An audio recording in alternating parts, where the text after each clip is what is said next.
વિદ્યાર્થી ભાઈઓ અને બહેનો,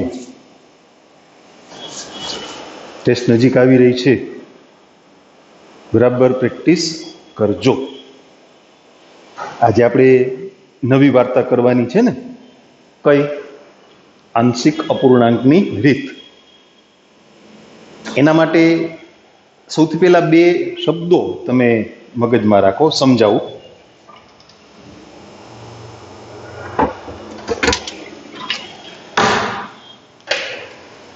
એ શબ્દો છે ને માત્ર સમજવાના છે, એની કોઈ વ્યાખ્યા કેવું કંઈ પાકું કરવાનું નથી. તમે સમય વિધેય એ શબ્દ તો જાણો છો ને? સમય વિધેય fx upon gx ગુણોત્તર. હા,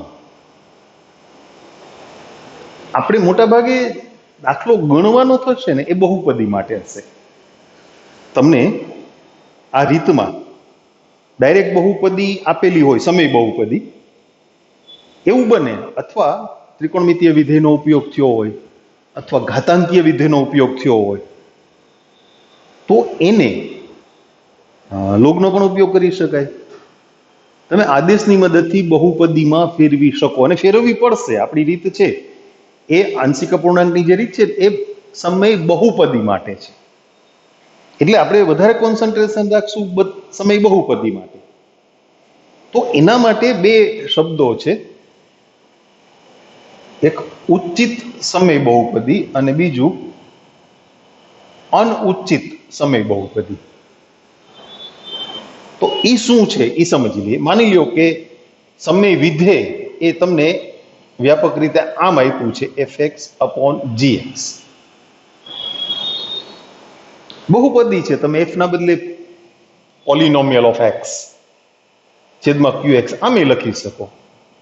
વિધેયની વાત હોય તો આવી રજૂઆત થાય વ્યાપક સ્વરૂપમાં, અને બહુપદીની વાત હોય તો આવી રજૂઆત થાય. એનાથી આપણને કંઈ ફેર નથી પડવાનો, કારણ કે વિધેય આપે તો આપણે એને બહુપદીમાં તો કન્વર્ટ કરવાના છીએ. અંશની ઘાત, વિધેય કે બહુપદી, અંશની ઘાત એ છેદની ઘાત કરતા ઓછી હોય, ઓછી, તો એને ઉચિત સમય બહુપદી અથવા ઘણી વખત ઉચિત અપૂર્ણાંક બહુપદી એવા શબ્દથી પણ ઓળખવામાં આવે છે. px ની ઘાત એ qx ની ઘાત કરતા ઓછી હોય, પણ જો એ બંને ઘાત સમાન હોય અથવા અંશમાં જે બહુપદી છે એની ઘાત વધારે હોય, એટલે greater than or equal to qx ની ઘાત, તો એ અનુચિત અપૂર્ણાંક બહુપદી છે. એટલે ઉચિત કે અનુચિત કોના માટે ખબર છે? સંકલનની પ્રક્રિયા માટે. આપણે એને અયોગ્ય તો ના ઠેરવી શકીએ ને. તમે અયોગ્ય છો એવું તો કોઈને કહેવાય જ નહીં ને. કોઈ ક્રિયા માટે તમે અયોગ્ય છો એવું કહેવાય, બરાબર? એટલે સંકલનની ક્રિયા માટે યોગ્ય અથવા અયોગ્ય. જો અનુચિત બહુપદી હોય તો ભાગાકારની મદદથી ઉચિતમાં ફેરવવા પડે, એને ઉચિતમાં કન્વર્ટ કરવા પડે. નાનકડું ઉદાહરણ લઈએ આપણે. સપોઝ x² upon x + 1 આમ છે, તો x² - 1 + 1 ભાગાકારની પ્રક્રિયા છે ને પાછી સ્માર્ટ હોય. આટલા ભાગ્યા આટલા એમ ના હોય. આના છેદમાં આ મૂકો એટલે શું આવે? x - 1 અને +1 upon x + 1. આ બહુપદી છે, આ ઉચિત છે, કારણ કે છેદની ઘાત 1 છે અને અંશની ઘાત કેટલી છે? 0. અચળ સંખ્યા એટલે 0 ઘાત વાળી બહુપદી, બરાબર? આ એક વાત થઈ. હવે બીજું, આંશિક અપૂર્ણાંકની રીતમાં આપણે શું કરવાના છીએ એ સમજી લઈએ. બહુ સરળ પદ્ધતિ છે, મજા આવે એવી, ઇન્ટરેસ્ટિંગ છે. તમને યાદ હોય તો ક્યાંક કોક વખતે સંકલનમાં કે પછી પીડીએફમાં ક્યાંક આવું સંકલન આવ્યું હશે. ગુણાકાર કરીને પૂર્ણવર્ગની રીતે તો થાય જ, પણ તમે આવું કરી શકો ને. અહીંયા 1 છે, એમાં ટી ઉમેરીને ટી બાદ કરી દો, અને છેદમાં ટી પ્લસ 1. હવે તમે છેદનું વિભાજન કરી નાખો એટલે શું આવશે? 1/t minus 1/t+1. જો જ્યાંનું સંકલન થઈ જાય ને લોગમાનાંક ટી માઇનસ લોગમાનાંક t+1. આ પ્રક્રિયા ગાણિતિક રીતે કરવાની છે. આ તો નાનકડું ઉદાહરણ હતું, ટૂંકમાં આવું કરવા માંગીએ છીએ આપણે, બરાબર? તો માની લ્યો કે તમને આવી ગોઠવણ આપી છે. આપણો ટોપિક છે આંશિક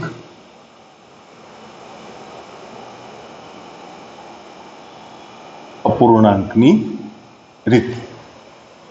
તમને આવું કંઈક આપ્યું છે. અંશમાં કોઈ સુરેખ બહુપદી છે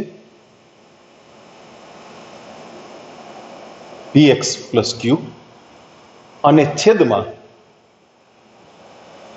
બે સુરેખ બહુપદી ગુણાકારમાં ax + b * cx + d. એટલે છેદમાં દ્વિઘાત બહુપદી થઈ કહેવાય ને, તો અંશમાં સુરેખ બહુપદી હોય તોય ઉચિત કહેવાય, કારણ કે એની એક ઘાત થાય. અને અંશમાં અચળ પદ હોય તોય એ ઉચિત જ કહેવાય, કારણ કે છેદની ઘાત 2 છે. તો એનું આ રીતે વિભાજન ગાણિતિક રીતે કેમ કરવાનું છે? તો કે કોઈ અજ્ઞાત સહગુણકો, આપણે ખબર છે પેલું છેદનું વિકલન અંશમાં ગોઠવવા માટે m ગુણ્યા છેદની દ્વિઘાત બહુપદી +n કરતા હતા અને પછી m અને n મેળવતા હતા. આ બસ એવું પ્લસ b ના છેદમાં cx + d આ સ્વરૂપમાં ધારી સાદુરૂપ આપી સહગુણકો સરખાવીને a અને b નક્કી કરી લેવાના છે. અહીંયા કદાચ ને અચળ સંખ્યા હોય, કોઈ પણ અચળ સંખ્યા, હું અચળ સંખ્યા માટે k લખી નાખું છું આમ,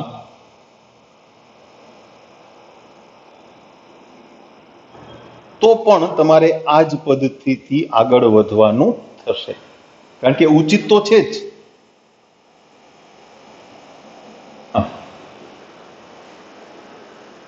માની લ્યો કે 3 પદ છે, છેદમાં 3 પદ છે, અંશમાં સુરેખ બહુપદી k પછી અચળ સંખ્યા. એટલે હવે છેદમાં 3 પદ હોય તો શું કરવું? ચલો કઈ નહીં, 3 આવા પદ અલગ પડશે: ax + b, cx + d, ex + f. abcd સાચી લખજો. આપણને abcd ક્યાં મતલબ છે? હવે સહગુણક બતાવવાના છે ને, ગમે તે લખી શકાય.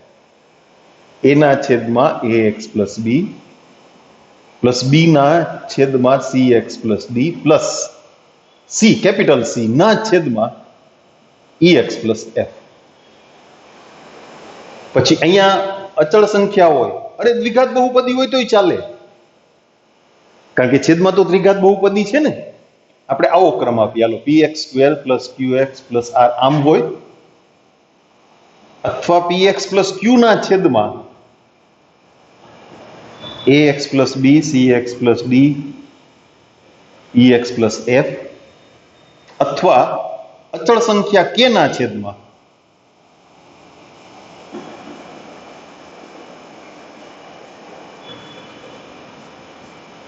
તો આ ત્રણેય માટે એક જ પ્રકારની ધારણા મૂકવાની રહેશે, કારણ કે એ ત્રણેય ઉચિત છે. 3 વખત ના લખવું પડે ને, એટલે હવે સમજાવી દીધું તો એ આનો છગડીયો કૌંસ કરીને કોઈ પણ હોય બરાબર a/ax + b, b/cx + d અને c/ex + f. આ સ્વરૂપમાં ધારણા મૂકીને a, b અને c નક્કી કરી લેવાના રહેશે. નંબર 2, એકાદો અવયવ આવૃત હોય, આવૃત એટલે રિપીટ થતો હોય. માનો કે px + q ના છેદમાં ax + b અને અહીંયા cx + d નો સ્ક્વેર, અથવા ત્યાં દ્વિઘાત બહુપદી લખીએ પેલા, પછી સ્ક્વેર વાળી વાત કરીએ. એટલે માની લો કે અહીંયા cx² plus dx plus e આમ છે. જો છેદમાં ત્રિઘાત બહુપદી છે, ત્રિઘાત જ થાય ને, એટલે અંશમાં અચળ પદ હોય તો હાલે, સુરેખ બહુપદી હોય તો હાલે, દ્વિઘાત બહુપદી હોય ત્યાં સુધી ચાલે. પણ આ જે ધારણા છે જમણી બાજુ, એનો પાછો એક નિયમ એવો છે કે છેદમાં જે બહુપદી છે એના કરતા અહીંયા એક ઘાત ઓછી હંમેશા આ ગોઠવણ થવી જોઈએ. એટલે તમે જુઓ, આ બધામાં છેદમાં સુરેખ બહુપદી છે એટલે એક ઘાતવાળી બહુપદી કહેવાય ને, તો અંશમાં એના કરતા એક ઓછી ઘાત એટલે 0 ઘાતવાળી બહુપદી એટલે અચળ સંખ્યા. તો આવી ગોઠવણ હોય ત્યારે જે દ્વિઘાત બહુપદી છે એના અંશમાં એક ઘાત ઓછી એટલે સુરેખ બહુપદી એ તમારે ધારવી પડે. હા, આપણે અહીંયા જે વાત કરતા હતા કે અંશમાં કોઈ અચળ સંખ્યા હોય તોય ચાલે, દ્વિઘાત બહુપદી હોય તોય ચાલે, અને સુરેખ બહુપદી હોય તોય ચાલે. એટલે એ ત્રણેય માટે આપણે ભેગું કોમન લખી નાખશું. આમ હોય તોય ચાલશે,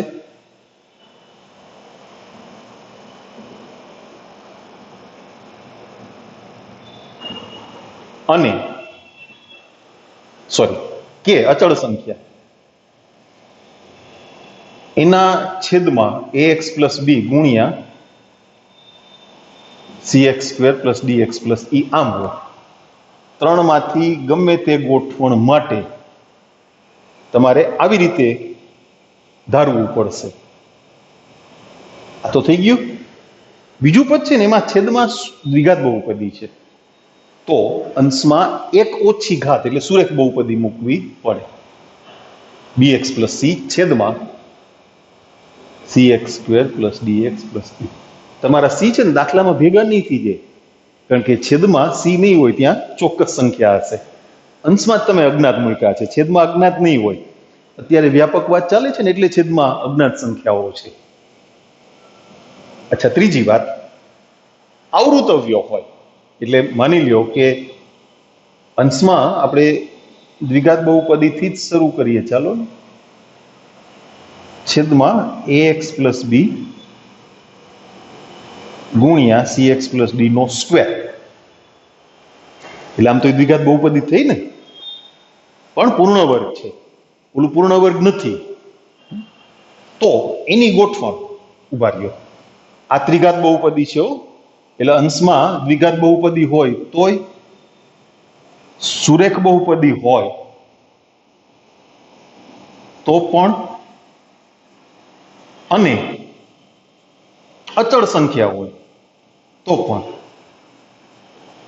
આ બધાની એક જ ગોઠવણ. અહીંયા તમારે કેમ ધારણા કરવાની છે તો કે સુરેખ બહુપદી માટે તો પૂરું કરી નાખો. આવૃતવ્યો હોય ને ત્યારે સરળ ગણતરી માટે બી ના છેદમાં એ અવયવની ઘાત હોય ને એટલી વખત એ પદ રિપીટ થશે. 2 ઘાત છે તો સૌથી પહેલા 1 ઘાત, પછી છેદમાં 2 ઘાત, અંશમાં સી જ મૂકવાના છે, છેદમાં. હકીકતમાં આનું જ આ સ્વરૂપ છે. તમે આ છેલ્લા 2 પદનો લસા લ્યો ને તો આવી જ ગોઠવણ થાય. એનું કારણ છે આનો લસા cx પ્લસ d નો સ્ક્વેર થાય એટલે તમારે એને cx પ્લસ d વડે ગુણવા પડે ને, પ્લસ c એટલે અંશમાં સુરેખ બહુપદી થઈ ગઈ કે નહીં? બરાબર ને? હા. તો 3 ઘાત હોય તો પેલા 1 ઘાત, પછી 2 ઘાત, અને પછી પ્લસ કરીને d ના છેદમાં cx પ્લસ d નો ઘન. આવી ગોઠવણ કરવી પડે. બરાબર? ઓકે. એક છેલ્લી ચોક્કસ વાત, માની લ્યો કે આવું આવ્યું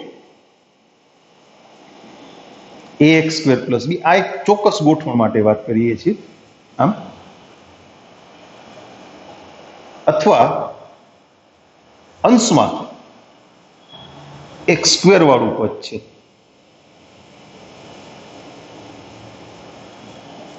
તમે બરાબર સમજો આ વાતને. આના માટે તમે જ્યારે આંશિક અપૂર્ણાંક રીતે એપ્લાય કરો, આ છે ને દ્વિઘાત બહુપદી છે, તો એની ઉપર સુરેખ બહુપદી ધારવી પડે. આવી આની ઉપર પણ સુરેખ બહુપદી ધારવી પડે. એટલે બે સુરેખ બહુપદી ધારો એટલે અજ્ઞાત સહગુણો કેટલા થાય ખબર છે? 4. એ જ વસ્તુ અહીંયા થાય. ઉચિત તો છે જ, આ 4 ઘાત છે ને આ 2 ઘાત છે, આ 4 ઘાત, અહીંયા 0 ઘાત. તો એ વખતે આ બે માંથી કોઈ પણ પ્રકારમાં વિભાજન કરવા, ભાગ પાડવા સરળતા માટે x² ના બદલે કોઈ ચલ મૂકી દેવામાં આવે. આદેશ નહીં, ગણતરીની સરળતા માટે. ઘણી વખત તમે નથી લાંબા જાજા પદ હોય તો એને કંઈક ધારી લ્યો, પૂરી થઈ જાય ગણતરી, પછી પાછી કિંમત મૂકી દો, એમ આદેશ નથી લેતા. તો છે ને આ સુરેખ બહુપદી થઈ જશે, at plus b ct plus d, પેલો પ્રકાર આવી જશે. હે ને? અહીંયા પણ બે એક જ થયું ને, અંશમાં અચળ સંખ્યા છેદમાં બે સુરેખ બહુપદી, અથવા અંશમાં સુરેખ બહુપદી છેદમાં બે સુરેખ બહુપદી. આને તમે ટી ધાર્યા એટલે અંશમાં સુરેખ બહુપદી થઈ ગઈ. એ બી નક્કી કરી લ્યો, પછી પાછા x² ના બદલે ટી ના બદલે x² લઈ આવી અને સંકલન લખી નાખો.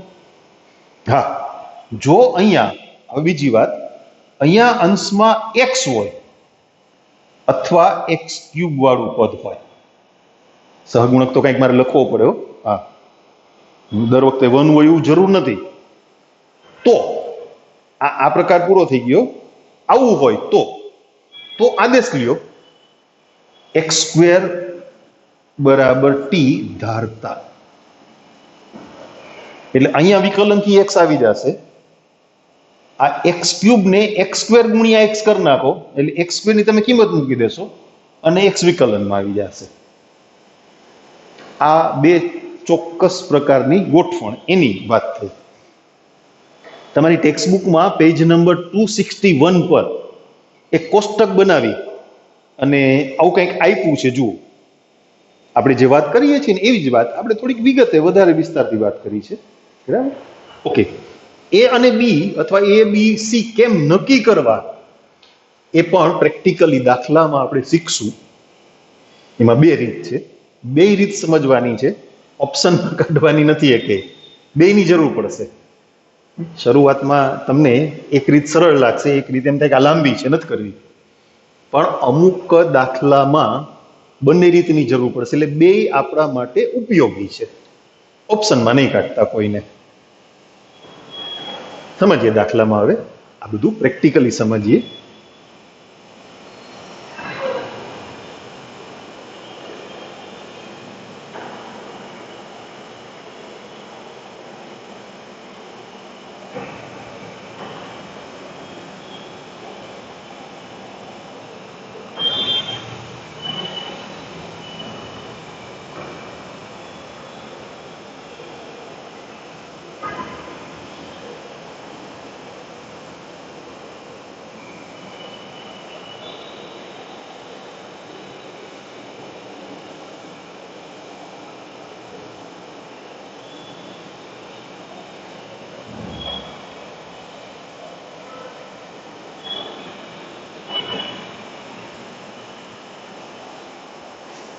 ચાલો હવે આપણે ઉદાહરણના દાખલાઓની વાત એ શરૂ કરશું, પછી સ્વાધ્યાયનો વારો.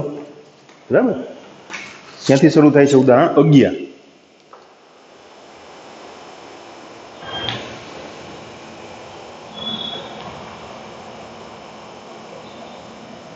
ઇન્ટિગ્રેશન dx upon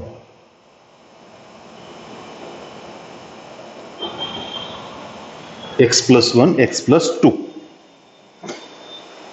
એ અને બી કઈ રીતે નક્કી કરવાના એ રીત બરાબર સમજવી છે. પેલા ચેક કરી લેવાનું ઉચિત છે કે નહીં. અહીંયા તો છે જ.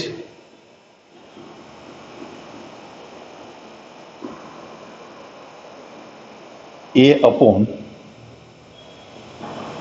x plus 1 plus b upon x plus 2. જમણી બાજુ લસા લ્યો ને એટલે બે બાજુથી લસા ઉડી જાય. a into x plus 2 plus b into x plus 1. હવે બે અલગ અલગ જે રીત છે એ અને બી ના મૂલ્યો મેળવવા માટે, એ અને બી ની ચોક્કસ કિંમત નક્કી કરવા માટે, એ બંને રીત એ આપણે પેલા વ્યવસ્થિત સમજી લઈએ. એક રીત આ છે, ગુણાકાર કરી અને સામસામેથી સહગુણકો સરખાવવા.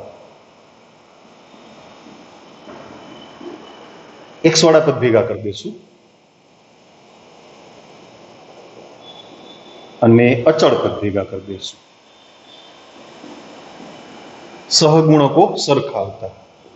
પછી દર વખતે નહીં લખીએ, પહેલી વખત છે એટલે આપણે લખીએ. શું કરીએ છીએ તમને ખબર પડે એટલે. ડાબી બાજુ એક્સ વાળું કોઈ પદ નથી એટલે એનો સહગુણક કેટલો ગણવાનો? 0. અચળ પદ જમણી બાજુ 2a + b, ડાબી બાજુ 1. આ બે સમીકરણ ઉકેલવાના છે. આવડે ને? બરાબર, લખી નાખું ને. a બરાબર કેટલા? 1 અને b બરાબર -1. થાય ને બેનું સમાધાન? ઓકે. અથવા આ સમીકરણથી પાછું રિપીટ કરીએ છીએ. એટલું તો લઈ આવવાનું છે. a × x + 2 + b × x + 1. એના છેદમાં જે સુરેખ અવયવ હોય એનું મૂલ્ય 0 થાય એવી x ની કિંમત તમે ગોતો. એટલે x + 1 નું મૂલ્ય 0 થાય. ક્યારે? x બરાબર -1. એટલે b નો સહગુણક 0 થઈ જશે. એ વખતે તમને a ની કિંમત મળી જશે. જોઈએ તો 1 = a -1 + 2 એટલે 1 થયા ને. then a = 1. એવી રીતે આ a નો સહગુણક 0 થાય એવી x ની કિંમત તમે મૂકી દો. એ તમારે નક્કી કરી લેવાની છે કે મૂલ્ય 0 કરવા માટે. તો 1 = જમણી બાજુ તો અચળ સંખ્યા જ છે, આ 0 થઈ ગયું. અહીંયા તમે -2 મૂકો, સમજી શકાશે ને? b = -1. આ સહેલું છે પણ આ શીખવું જરૂરી છે, એવી જરૂર પડશે. ઓકે, હવે પાછું પહેલેથી ઉપાડવાની જરૂર નથી, સીધું સંકલન. એની જગ્યાએ કિંમત મૂકી દો. કેટલી? 1. એટલે 1/x + 1 અને b ની કિંમત કેટલી મળી? -1. -1/x + 2. સંકલન તો તમને આવડે જ છે. log માનાંકમાં x + 1 - log માનાંકમાં x + 2 + c.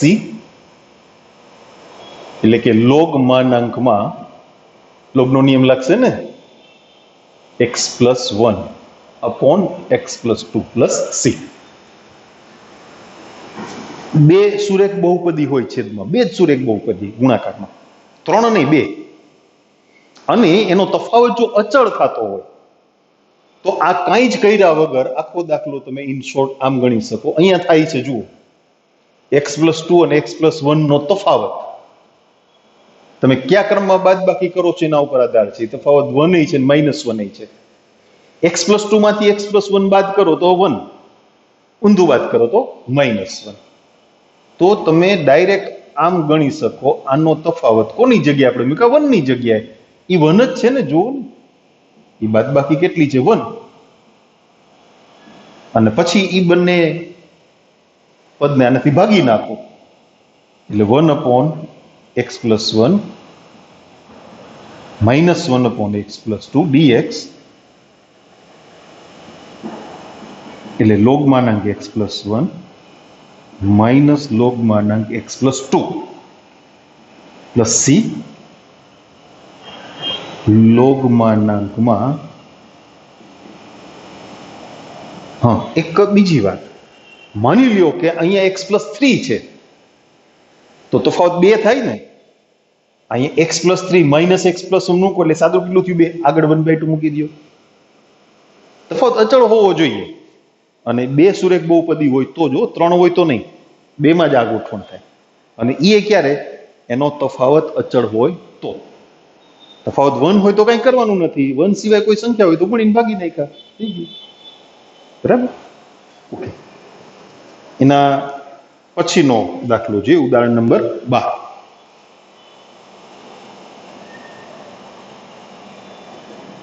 Integration x² + 1 છેદમાં x square minus 5x plus 6. એ ઉચિત નથી. જુઓ, બે ઘાત સરખી છે તો ભાગાકાર કરવો પડે. સરળ પ્રક્રિયા છે ભાગાકારની. છેદ જેવું પદ પેલા મૂકી દો, અંશમાં મૂકી દીધું. હવે પદ સેટ કરી લ્યો. તમારી પાસે એક્સ સ્ક્વેર હતા, હા. માઇનસ 5x હતા, ના, તો પ્લસ 5x કરી નાખો. 6 હતા, ના, એક જ હતા, 5 ઉમેર્યા ને, 5 બાદ કરી નાખો. એના છેદમાં x square minus 5x plus 6. તો 1 પ્લસ આના 5 અચળ બાર કાઢી લો, 5 x માઇનસ 1. એ 5 ભેગા રાખવા હોય તો છૂટ, તો એ સંકલન થઈ જશે. X square minus 5x plus 6 અલગ કરી નાખીએ. ચલો, integration 1 dx plus 5 integration x minus 1 છેદમાં આ x square minus 5x plus 6 એના અવયવ મળે. અચ્છા, બીજી એક વાત કરવાની હતી. આપણે રીત શીખી ગયા છીએ ને, આનું વિકલન તમે અંશમાં ગોઠવીને પણ આ દાખલો ગણી શકો. એનું વિકલન 2x માઇનસ 5 થાય ને. આપણે પેલી mn વાળી રીત કરી હતી, x માઇનસ 1 બરાબર m ગુણ્યા છેદનું વિકલન પ્લસ n. એ રીત પણ કરી શકો. અત્યારે એ નહીં કરી, અત્યારે આપણે આંશિક અપૂર્ણાંકની રીત સમજવાની છે. એટલે મેં જે ફેરફાર અને અવયવ લખવા માટે કર્યું છે, x માઇનસ 2 x માઇનસ 3. તો હું જે સીધું આપણે એ બી ધારી અને આગળ વધી શકીએ. એક સ્ટેપ ઓછું થઈ ગયા. હવે એટલા પદ પૂરતું રહ્યું. એ દાખલો આના જેવો જ થઈ ગયો. અંશમાં સુરેખ બહુપદી હોય તો આપણને કઈ ફેર ના પડે, રીત આ જ થાય. ધારો કે x માઇનસ 1 ના છેદમાં x minus 2 into x minus 3 equal to a upon x minus 2 plus b upon x minus 3.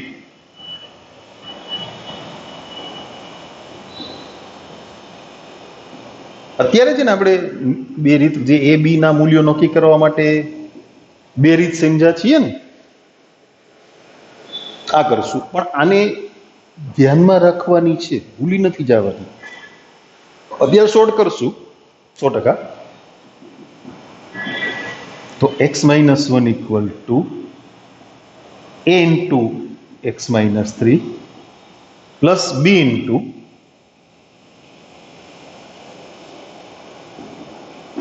x minus 2.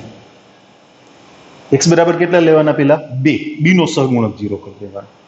એટલે આમ ક્રમમાં પેલા એનું મૂલ્ય પછી બી નું મૂલ્ય, એવું નહીં પેલા બી નું મૂલ્ય મેળવી લ્યો તો હાલે. આપણે તો એ ને બી ની કિંમત જોઈએ. પણ જોજો, અહીંયા સુરેખ બહુપદી એટલે x ની કિંમત મૂકવાની આખા સમીકરણમાં મૂકવાની હોય. અહીંયા છે ને ડાબી બાજુ અચળ પદ હતું, અહીંયા અચળ પદ નથી. 2 માઇનસ 1 એટલે 1, a ઇન્ટુ 2 માઇનસ 3, તો a બરાબર મળ્યા માઇનસ 1. હવે x બરાબર 3 મૂકીએ એટલે એનો સહગુણક 0 થઈ જાય. ડાબી બાજુ 2, 3 ઓછા 2 એટલે 1, તો b બરાબર મળ્યા 2. પાછું પહેલેથી લખવાની જરૂર નથી, જ્યાંથી અટકા છો ત્યાંથી આઈ કહી અને શરૂ કરી દો. એકડે એકથી પાછી વાર્તા માંડવાની જરૂર નથી.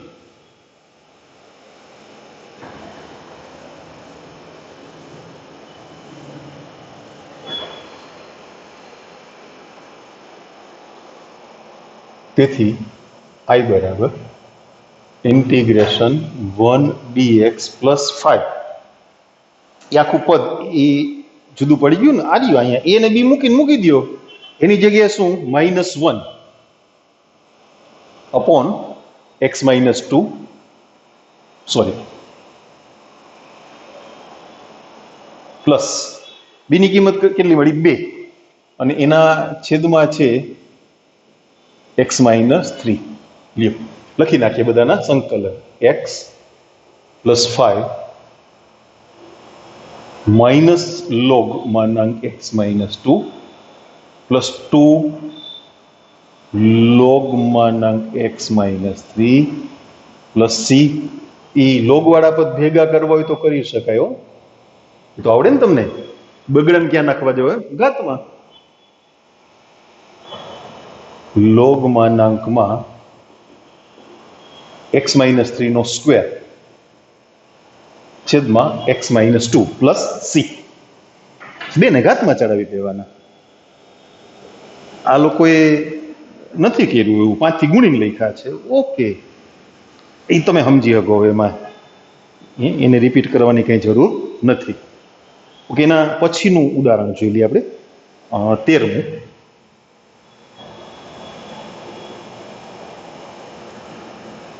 ઇન્ટિગ્રેશન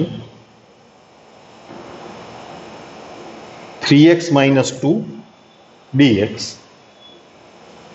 એના છેદમાં x પ્લસ 1 નો સ્ક્વેર ગુણ્યા x પ્લસ 3.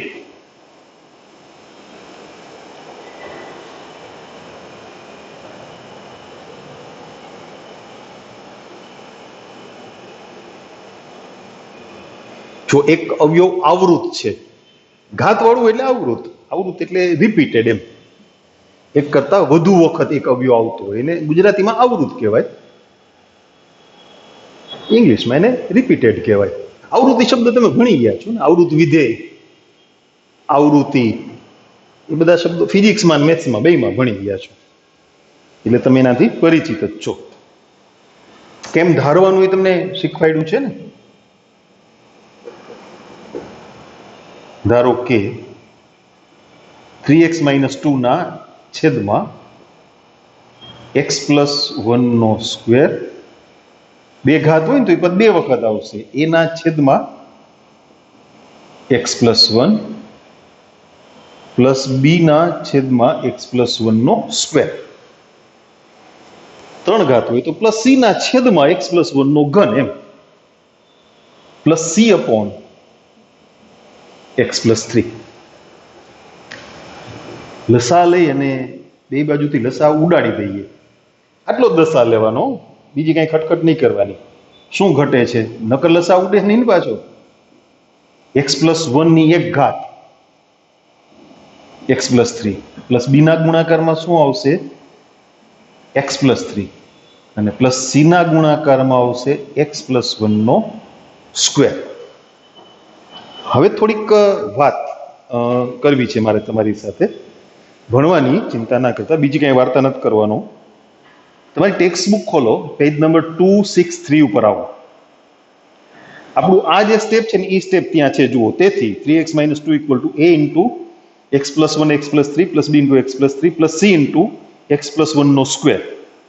હવે બંને બાજુએ x સ્ક્વેર થતા x ના સહગુણકો અને અચળ પદ સરખો આવતા, એટલે ત્રણ સમીકરણ બન્યા.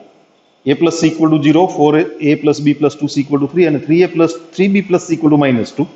હવે એ લોકોને તો લખી નાખવું છે આ સમીકરણો ઉકેલતા, આપણે ઉકેલવા પડે ને, એટલે એમાં થોડોક ચેન્જ કરીએ છીએ. તમારે એ રીતે ગણવું હોય તો મને કાંઈ વાંધો નથી, એટલે તો તમારી ટેક્સ્ટ બુક ખોલવાનું કીધું. તમે 263 પેજ ઉપર આવો, ટેક્સ્ટમાં આ રીત છે, આપણે થોડોક ચેન્જ કરીએ છીએ. જો તમે x ની જગ્યાએ -3 મૂકશો, -3, તો આ બે 0 થઈ જશે ને, બરાબર ને? એટલે c ની કિંમત મળી જાય કે નહીં? x બરાબર -3, એટલે આ કેટલા થયા? -9 ને -2 એટલે -11. અહીંયા 0, અહીંયા 0.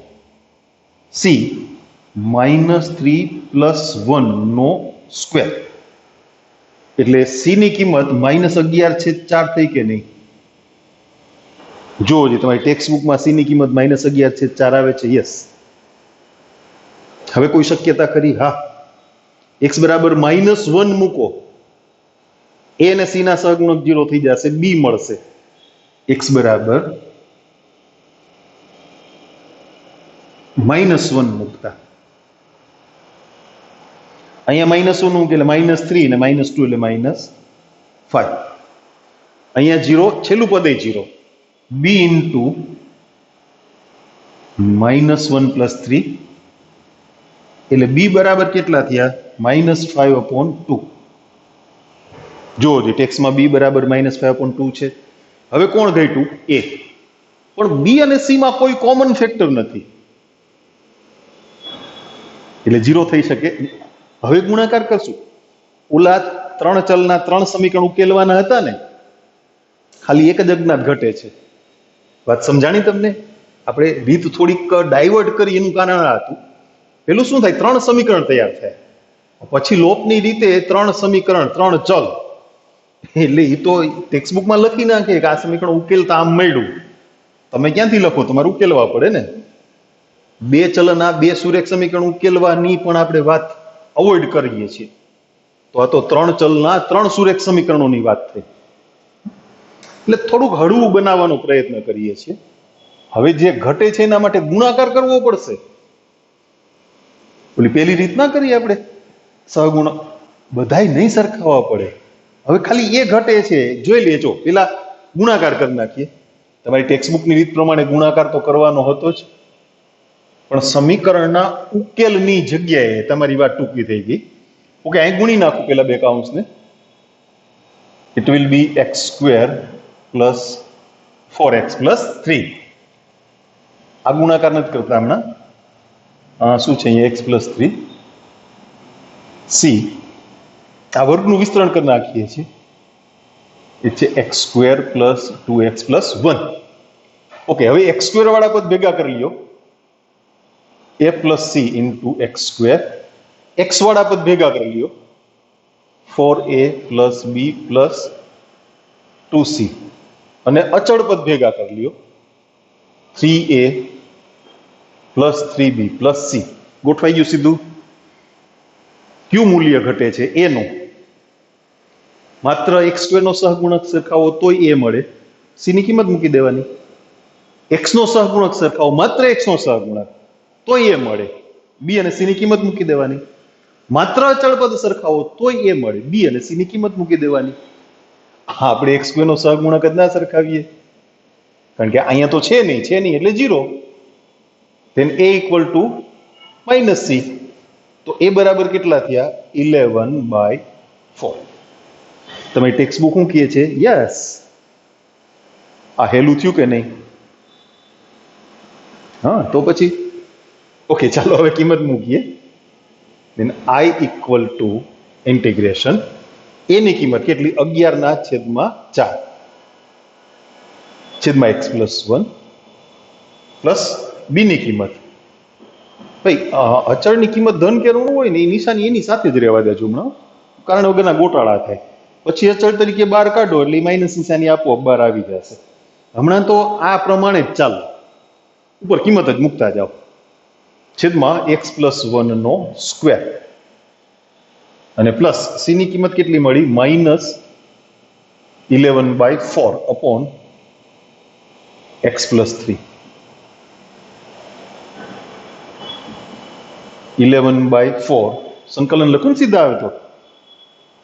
આવડે જ ને. લોગ માનાંકમાં x + 1. તમને ખબર છે 1/x નું વિકલન -1/x² થાય, તો -1/x² નું સંકલન 1/x થાય કે નહીં? થાય. x ના બદલે સુરેખ બહુપદી હોય તોય થાય. x નો સહગુણક 1 ના છેદમાં મૂકીને. પણ x નો સહગુણક 1 હોય તો છેદમાં કંઈ નહીં મૂકવાનું, એટલે આ સંકલન થયું 1/x + 1. જો ભાઈ ઘાતથી ન સમજાય ને તો -5/2 બહાર કાઢી અને x + 1 ની -2 ઘાત કરી નાખો. હવે સંકલન કરો, x + 1 એની -1 ઘાત છેદમાં -1, એટલે આગળ માઇનસ માઇનસ પ્લસ થઈ ગયા અને -1 ઘાત વાળું પદ એટલે છેદમાં આવી ગયું. પણ આવું થોડું થોડું છે ને ટૂંકું યાદ રાખો, ઘણો સમય બચી જાય ને. દરેક દાખલામાં એક સ્ટેપ કપાતું જાય તો છેલ્લે એક દાખલાની સ્પેસ વધે ટાઈમમાં. છેલ્લા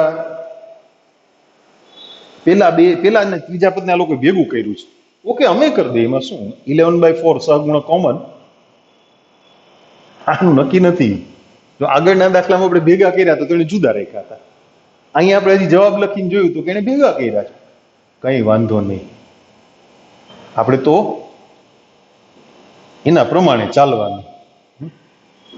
એ માવતર કહેવાય, કમાવતર થાય તો હાલે, આપણે છોરું કછોરું નહીં ખાવાનું, ભૂલ નહીં કાઢવાની.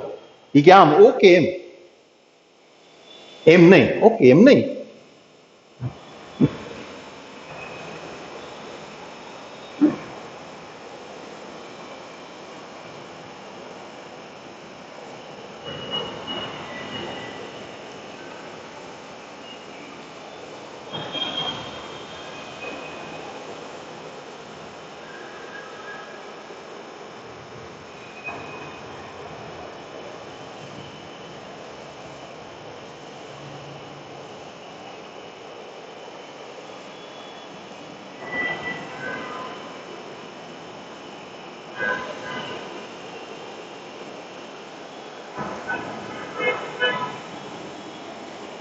ચાલો 14મું ઉદાહરણ જોઈ લઈએ. Integration x² upon x² plus 1 x² plus 4 dx.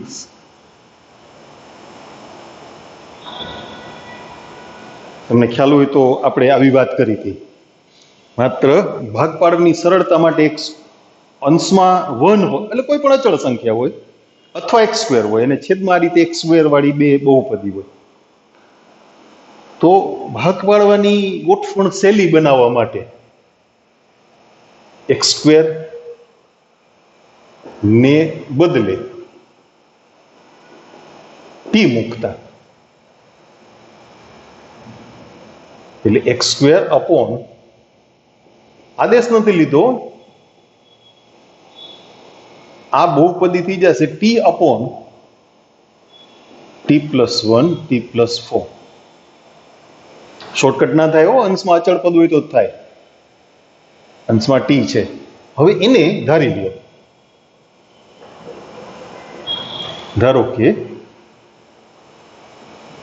t upon t plus 1 into t plus 4 equal to a upon t plus 1 plus b upon t plus 4. તો t બરાબર a ગુણ્યા t plus 4 plus b ગુણ્યા t plus 1. b નો સહગુણક 0 કરવા માટે t બરાબર કેટલા મૂકવાના? -1. તો -1 equal to a into -1 plus 4. એટલે a ની કિંમત થશે -1/3. હવે a નો સહગુણક 0 કરવો છે, b નું મૂલ્ય મેળવવું છે, તો t બરાબર મૂકશું -4. તો -4 equal to b into -4 plus 1 એટલે -3 થાય ને, તો b બરાબર થશે 4/3. એટલે આ t વાળું જે પદ હતું ને એ આમ થઈ ગયું t upon t plus 1 into t plus 4. એની કિંમત -1/3 છેદમાં t plus 1 plus b ની કિંમત 4/3 upon t plus 4. હવે મૂળ પદમાં આવી જાઓ, t ના બદલે પાછા x² લઈ લ્યો, કારણ કે એ આપણે માત્ર ભાગ પાડવાનું સરળ બને. ઓલા શું છે, અજ્ઞાત વધી જાય, 4 અજ્ઞાત થઈ જાય ને. છેદમાં દ્વિઘાત બહુપદી હોય એટલે તમારે અંશમાં સુરેખ બહુપદી મૂકવી પડે, તો 4 અચળો નક્કી કરવા પડે, a b c અને d. થઈ શકે, ના થાય એવું નથી, પણ એ બહુ લાંબી ગણતરી થઈ જાય ને, સહગુણકો સરખાવા, ગુણાકાર કરીને એ બધું કરવું પડે. પછી તો x² ના છેદમાં x² plus 1 into x² plus 4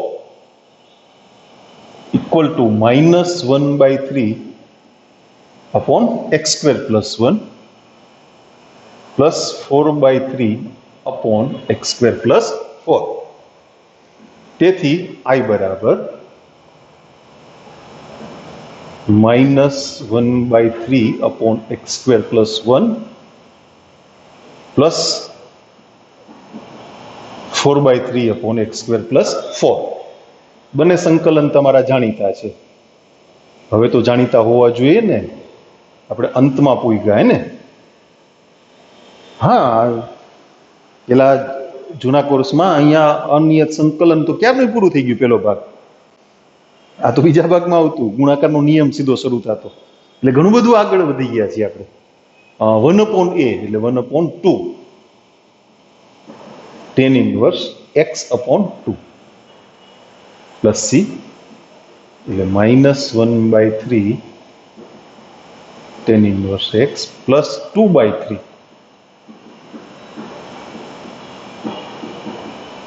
જવાબ.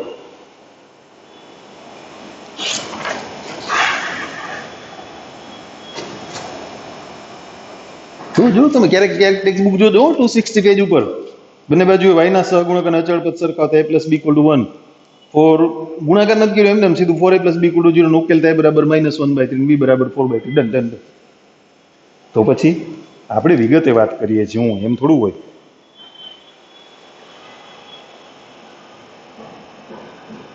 15મું ઉદાહરણ જોઈએ. 3 sin 5 -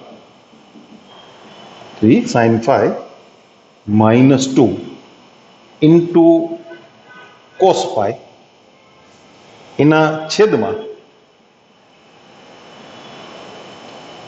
5 - cos² 5 -4 sin 5 d5. તમે એમ આટીએ પાડો એટલે એમાં કઈ મૂંઝાઈ ના જાય. છેદમાં cos² છે ને સાઈનમાં ફેરવી નાખશું નિત્ય સમજી. સાઈન બરાબર t ધારી લ્યો એટલે કોસ વિકલનમાં આવી જશે. પણ ટેક્સ્ટ બુક કરતા સ્ટેપ થોડાક વધારે થશે હો. આપણે શોર્ટકટ નથી મારતા ને. આપણે શું છે પાછા એવા જ્ઞાની નથી કે આમ થઈ ગયું આમ મળી ગયું ઓકે ડન. પેલું મૂવી હતું ને કેવું કુછ કુછ હોતા હે એવું કઈક હતું ને, ઓલો નતો સરદારજી તારા ગણતો આમ. આપણે એમ ના ગણી શકીએ આ બધું. હા, 5 - cos² 5 એટલે 1 - sin² 5.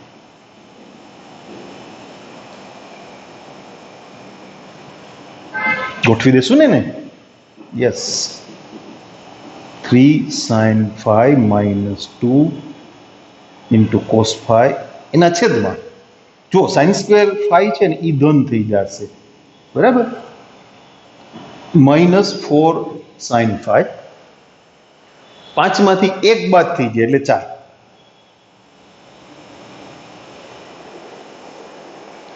હવે તમે sin 5 બરાબર t ધારી લ્યો. sin 5 બરાબર t તો cos 5 d5 = dt. એ તમે ગમે તે ચલ ધારી શકો. એ લોકો મોટા ભાગે y ધારે છે, આપણને t ની ટેવ પડી ગઈ છે પહેલેથી, આદેશ માટે t. અંશમાં 3 sin t - 2 સોરી 3t - 2 અને છેદમાં t² -4t + 4 dt. છેદનું વિકલન અંશમાં ગોઠવવું હોય તોય છૂટ, અને આવૃત અવયવની રીતે ગણવું હોય તોય છૂટ. પરીક્ષામાં તમે છૂટમાં. પણ એ રીત શીખાતા ઈ પ્રત્યેક દાખલો પાછો આંશિક અપૂર્ણાંકની રીતે ના થયો. આંશિક અપૂર્ણાંકની રીતે અવયવ મળવા જોઈએ અથવા આવી પૂર્ણવર્ગ પદાવલી હોવી જોઈએ. આંશિક અપૂર્ણાંકનો આવો દાખલો એ છેદનું વિકલન અંશમાં ગોઠવીને એ રીતે થાય. આ t - 2 નો સ્ક્વેર થયો ને. ધારો કે 3t - 2 upon t - 2 નો square equal to a upon t - 2 plus b upon t - 2 નો સ્ક્વેર. લસાઅ ઉડી જાય એવું કરવાનું કાયમ. એટલે એના ગુણાકારમાં શું આવશે? સોરી t-2 અને પ્લસ બી.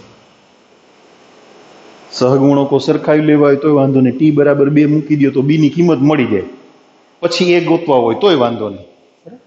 ટૂંકું નાનું છે ને, સાવ નાનું છે. 8t-2a પ્લસ બી. તો સહગુણકો સરખાવતા a = 3 -2a પ્લસ બી = -2. અચળ પદ સરખાવ્યું, એની કિંમત મૂકી દે અહીંયા, એટલે -6 પ્લસ બી = -2, then b = 4. જો તમે t બરાબર 2 મૂક્યા હોત તો 3 દુ 6 માંથી 2 ગયા 4, ઈ જ મળત. ઓકે, હવે સીધા i ઉપર આવી જાઓ. ના, હા ચાલે ચાલે, પણ અહીંયા કિંમત મૂકીને લેવાનું છે. જોજો એની કિંમત કેટલી છે છોકરાઓ? 3.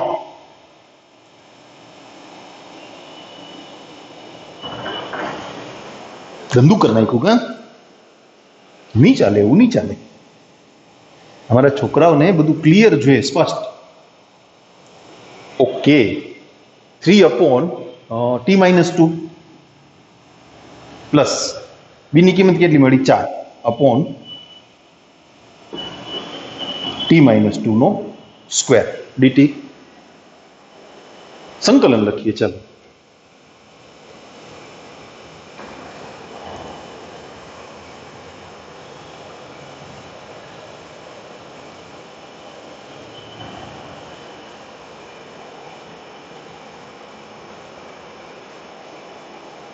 પહેલું સંકલન 3 log માનાંકમાં t-2. હમણાં જ વાત થઈ ને, આવડે ને હવે તો? એવું થોડું થોડું શોર્ટકટ શીખતા રહેજો બાળકો. -4/t-2. હાલો આપણે ટી પાછા આપી દેશું ને. ભાઈ લઈ જાઓ તમારા ટી, મને સાઈન ફાઈ આપી દો.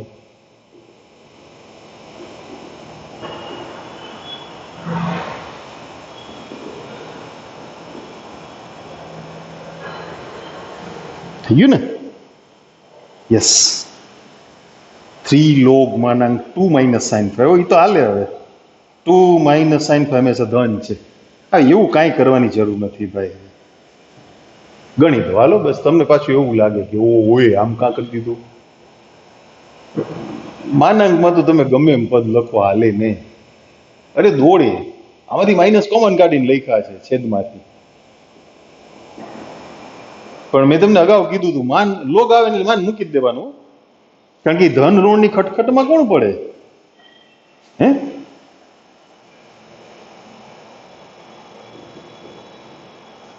સોળમું ઉદાહરણ. x² + x + 1 છેદમાં x + 2 into x² + 1.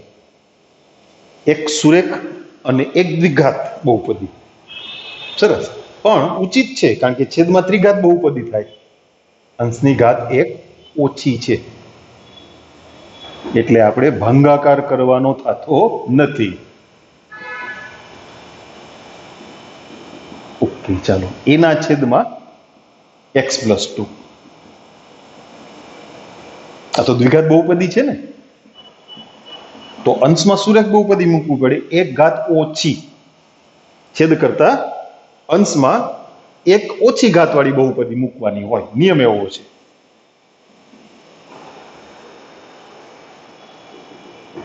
As usual રસા ઉડી જાય એવો પ્રયત્ન કરવાનો. એટલે એના ગુણાકારમાં આવશે x² + 1 અને પ્લસ bx + c ના ગુણાકારમાં આવશે x + 2. હમણાં આગળ આપણે નહોતું કર્યું એક વખત, ટેક્સ્ટબુક પ્રમાણે 3 સમીકરણ નહીં બનાવીએ. એકાદા ચલની 2 ચલની કિંમત મળી જાય તો આપણને પછી સમીકરણ ઉકેલવાની વાત એ સરળ થઈ જાય, કારણ કે આપણે તો એક લીટીમાં લખીને જ નાખવાનું ને કે સમીકરણ ઉકેલતા આમ મળ્યું. આપણે તો ઉકેલવા પડે ને, આપણને રેડીમેડ કોઈ આપવાનું નથી ભાઈ. હે? એટલે આપણને એક કિંમત મળે એમ છે. જુઓ, x બરાબર તમે -2 મૂકો ને એટલે bx + c નો સહગુણક 0 થઈ જાય. એટલે એની કિંમત મળી જાય. એક મળે તોય ફાયદો થાય તમને. 3 સમીકરણના ઉકેલવા પડે. x બરાબર -2. 4 4માંથી 2 ગયા 2 પ્લસ 1 એટલે 3 -2 નો વર્ગ 4 પ્લસ 1 એટલે 5. તો a = 3/5. આને તમે 0 ના કરી શકો. x² + 1 ને થોડા 0 કરી શકાય. તો ગુણાકાર કરી નાખીએ. ચલો, એક સહગુણક મળી ગયો છે ને, એ પણ તમને કામ લાગશે. x² + x + 1 ax, એ હમણાં નથી ગુણવા. હાલો, ઓલો ગુણાકાર પેલા લખી નાખીએ ને. bx² + 2bx + cx + 2c. હવે પદ ભેગા થઈ જાય ને આરામથી. ડાબી બાજુનું પદ લખું છું અહીંયા.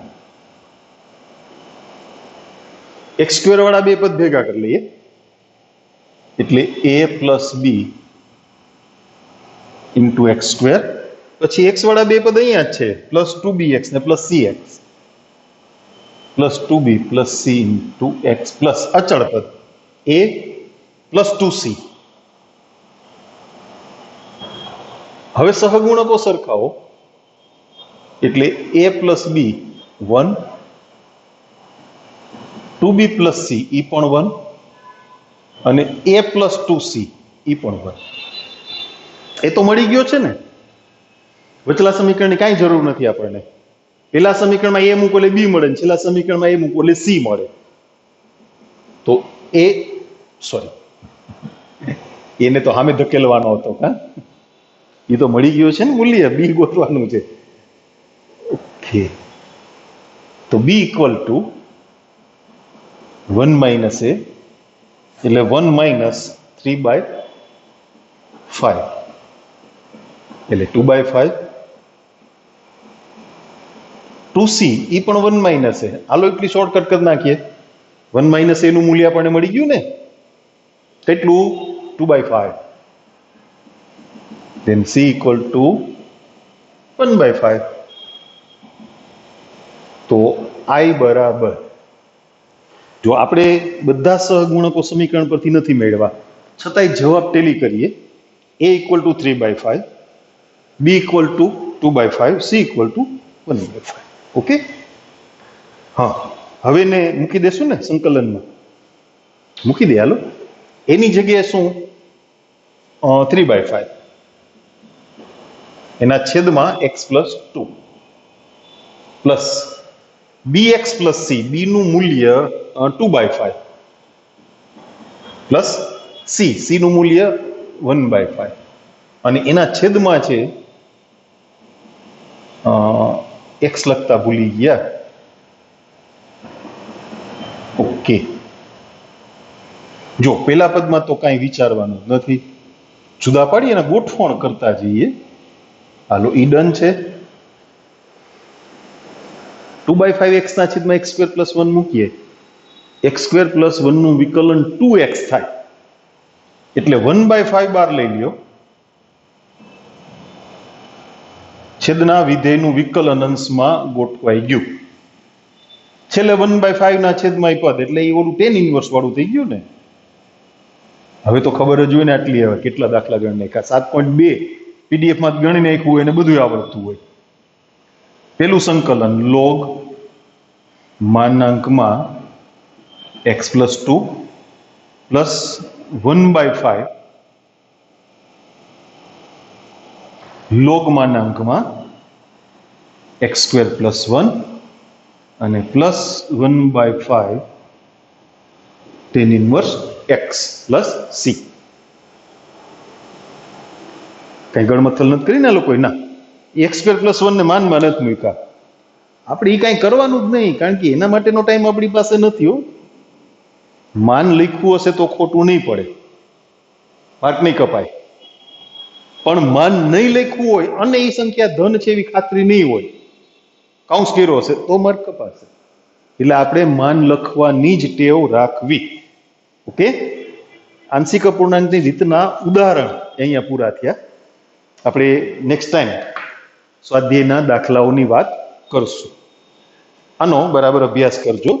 અચ્છા, તમારી ટેક્સ્ટ બુકમાં સ્વાધ્યાયના દાખલાઓમાં ત્રિકોણમિતીય વિધેય હોય ને એવો હજી એક દાખલો આવે છે. એક ઘાતાંકીય વિધેયનો છે, 21મો દાખલો. 17મો દાખલો ત્રિકોણમિતીય વિધેયનો છે. બરાબર. છતાં જોઈશું આપણે, એવું લાગે ને તો ઘાતાંકીય વિધેય, ત્રિકોણમિતીય વિધેય, ઇવન લઘુગણકીય વિધેય, એવા વધારાના દાખલા 2-4 મળશે ને સારા, તો આપણે સ્વાધ્યાય પૂરું કરીને પછી ગણી નાખશું.